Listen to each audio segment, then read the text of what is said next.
Leeds United are set for one of the biggest challenges of this season this coming weekend, or I guess Monday, but that's the same football weekend, when they face off against Sheffield United. And a lot of people have been talking about how good Leeds United have been and how sort of average Sheffield United have been. But I thought I'd have a little bit of a deeper dive into that and talk about who the only ones that can stop Leeds United are right now. Now, you can have a little bit of a sort of loose discussion in this one. It's not tightly scripted. It's not sort of got the banners and everything down here. I'm going to check the occasional stat on my second monitor just to sort of make sure that I'm being accurate about absolutely everything. But yeah, either way, this is a more sort of informal video. Leeds United are currently sitting at the very top of the championship table, which is a hell of a place to be sitting when it comes to having 13 games to go left in the season. If it was at the start of the year and we'd gone, well, okay, sure, but we've got 30 games left, then that's when people get a bit spooked. But when you're down to 13 matches to go, you're about 3/4 of the way down. Absolutely nobody is doubting Leeds United at the moment, and that goes beyond the Leeds United fan base. The fan base at the start of the season were saying, well, the start was sort of okay. It was maybe a bit better than last August, but we're still not looking ideal at the moment. And then it was followed by a couple of losses. Like after the Blackburn match, everyone was sort of like, well, is Daniel Farke the man for the job? And in my opinion, in the time since, he has absolutely proven that he is.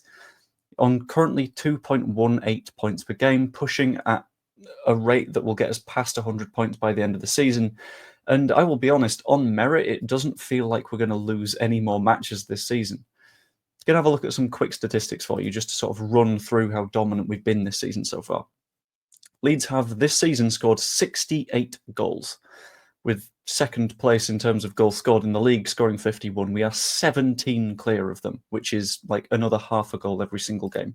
In terms of goals against, yeah, we're second best in the league, but we're second best behind a Burnley side that has only conceded 9 because of a weird sort of fluctuation with XG, and the way that James Trafford is performing puts him absolutely next level. But in terms of expected goals against, we are comfortably the best team, again, by 5.7 goals on that metric. And that's very telling of just how dominant this Leeds United side are. If you look through our last few matches, in fact, I'm going to do that right now as we speak, and look at various like XG stats and things like that. The last time we had less XG than the other side was against Hull City, where we drew 3-3, but a significant chunk of that XG, and we only lost on XG by 0.5 goals, I think, is because Ilham Elliott dropped the ball at a striker's feet, and that's going to go down as like 0.9 something. Before that, you've got to go all the way back to the loss against Blackburn, where they had a penalty. In open play, we are a ridiculously good side, and that comes from all over the pitch. And I introduced this video by talking about how there is only one set of people that can stop Leeds United right now, and that's where we need to talk a bit about Sheffield United. I'm not saying that that's what Sheffield United are. We'll get into that in a little bit of detail further down the line. But having a look at Sheffield United's information in terms of performances, like results-wise, they're exactly the same as us. 72 points in 33 games. Admittedly, they've had some points docked because of the points deduction stuff. To be completely clear, completely earned points deduction stuff. If you financially cheat, you should be punished for it. The amount of Sheffield United fans that are still complaining about this is baffling to me. But then you have to look a little bit further into the data behind the way that they've been playing. So against Luton Town, for example, they conceded a lot of chances, and honestly could have conceded 2-3 goals before they managed to scuff one in. Against Borough, sure, they dominated Borough relatively. Against Portsmouth, bad. Portsmouth created more than twice as many chances as they did, and they also barely just scraped past Derby County. The way that I'm sort of looking at the way that Sheffield United are playing at the moment is they are playing how you would expect a championship side to get promoted. The way that they are playing is they're mostly winning games on merit, but occasionally they'll scuff one in and it'll work out for them. And the way that this league works is that anyone can beat anyone on any given day. And the last season's last two have sort of thrown this out of the water. It's last season there were 4 sides at the top: Leeds, Leicester, Ipswich, Southampton, and we just beat everybody. And it's looking similar this season, but the performances aren't quite as clear as they were last season. Sheffield United are relatively struggling to get their wins, but that's what Championship promotion sides are meant to do. I feel like at Leeds United, we're in a position where we've sort of been spoiled by what we've had recently. We're sort of spoiled by the fact that we are absolutely dominating teams week in, week out. So when there's a period in which we're not dominating a side, like the early stages of the Sunderland match, we immediately get scared. I looked through a couple of people's like watch-alongs. I wasn't watching for what they were saying. I was watching for what the comment section was saying. And in a few of those comment sections, people were saying, see, this is why Daniel Farke can't necessarily get it done.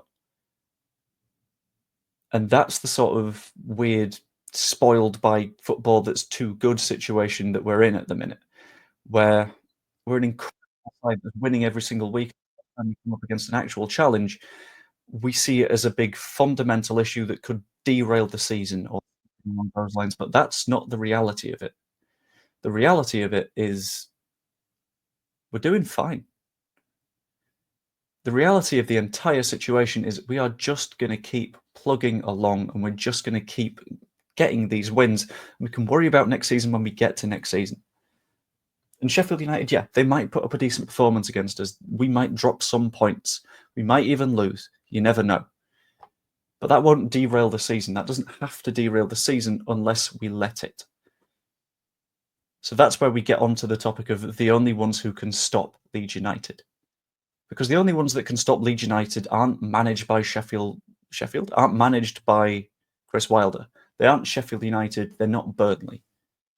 The only ones who can actually stop Leeds United from achieving their goals this season are Leeds United. And for me, that was reflected as well in the Sunderland match, where towards the end of it, you could see Sunderland players' concentration slipped.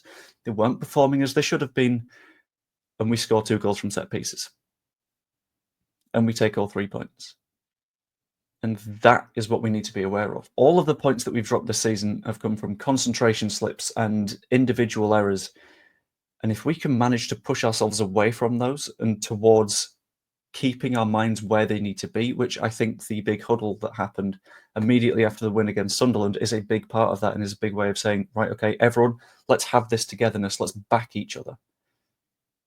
Having that on the pitch, preventing those mistakes from happening in the first place is what will make it happen. And beyond that, it's what's going on in the stands. Because if the crowd turns because we go a goal down, which thankfully didn't happen against Sunderland because everyone in the ground kept that belief and kept that idea that Leeds are going to win this. If a crowd does turn, then players are going to feel it. Players are going to start making those mistakes, start overthinking things. And that's what we saw towards the end of last season. And the thumbnail that I put up for this video features like a shadowy figure saying the only ones that can stop Leeds United. I'll be completely honest. I couldn't find a good enough sort of way to resemble Leeds United itself and the fans, so I just chucked up an old picture of Victor Orta and put it in shadow because it doesn't really matter. But the only thing that can ruin what Leeds United are doing right now is Leeds United. And if we keep on plugging away, keep on pushing, I have no doubt we're going to get promoted. I have no doubt we're going to be champions. And I'll be honest, if we keep up with the way that we are playing now, points record, maybe, we can draw 2 games and we still get it. Who knows? Either way, I'm very optimistic for the rest of the season. I'm very optimistic for Monday. And a lot of people are saying, yeah, well, you never know how it'll go. Fair enough. Admittedly, you don't know which way it'll go. But we're going to find out. And we're going to find out, ideally, by beating Sheffield United on Monday and building a strong foundation for the rest of the season. Anyway, at the end of the day, that's all what I think. Let me know what you're thinking in the comments down below. How's your confidence at the minute? Where are we in terms of the promotion push? Like the video if you enjoyed it. Subscribe if you're new here. Become a channel member as well. That'd be much appreciated. You get a bunch of videos early. Not this one, sadly, because I didn't get a chance to record one last night. But yeah, hope you enjoyed. And I will see you later. I forgot to do the quiz thing. The unique occurrence that happens to the winners of England's League Cup was England are the only UEFA member who award a UEFA competition place to the winner of the second cup competition. Lovely jubbly. What day is it? Friday. Our question for Friday is, which player left Chelsea in 2020 to go to Arsenal and Corinthians before signing for Fulham in 2022? I want to say Willian. That's my guess. I'm saying Willian. Let me know what you think in the comments. Hope you enjoyed, and I will see you later. Toodaloo.